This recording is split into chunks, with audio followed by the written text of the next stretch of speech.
દર ચોમાસે સર્જાતી મુશ્કેલીનો કાયમી ઉકેલ આવશે ક્યારે? અરનાલા પાટી કોઝવે ફરી પાણીમાં ગરકાવ, ઊંચા પુલના બાંધકામની ગ્રામજનોની માંગ. નાના પોંઢા તાલુકાના અરનાલા પાટી ખાતે કોલક નદી પર આવેલો કોઝવે સતત વરસી રહેલા ભારે વરસાદને કારણે વહેલી સવારથી પાણીમાં ગરકાવ થતાં વાહન વ્યવહાર સંપૂર્ણપણે બંધ થઈ ગયો હતો. નદીમાં પાણીનો પ્રવાહ વધતા કોઝવે પરથી પસાર થવું જોખમી બન્યું છે.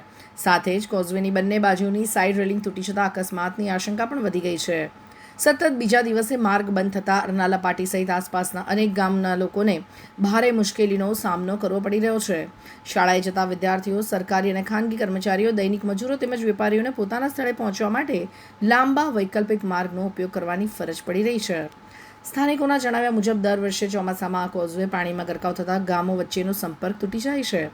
નવા ઊંચા પુલનું ખાતમુહૂર્ત થઈ ચૂક્યું હોવા છતાં હજી સુધી બાંધકામ શરૂ ન થતાં ગ્રામજનોમાં ભારે અસંતોષ જોવા મળી રહ્યો છે. ગ્રામજનોએ તંત્રને તૂટેલી રેલિંગની તાત્કાલિક મરામત કરવા, કોઝવે પર પૂરતી સુરક્ષા વ્યવસ્થા ઊભી કરવા તેમજ દર ચોમાસે સર્જાતી આ સમસ્યાનો કાયમી ઉકેલ લાવવા માટે ઊંચા પુલનું બાંધકામ વહેલી તકે શરૂ કરવાની માંગ કરી છે. વહીવટીતંત્ર દ્વારા લોકોને પાણી ભરાયેલા કોઝવે પરથી પસાર ન થવા અપીલ પણ કરવામાં આવી છે.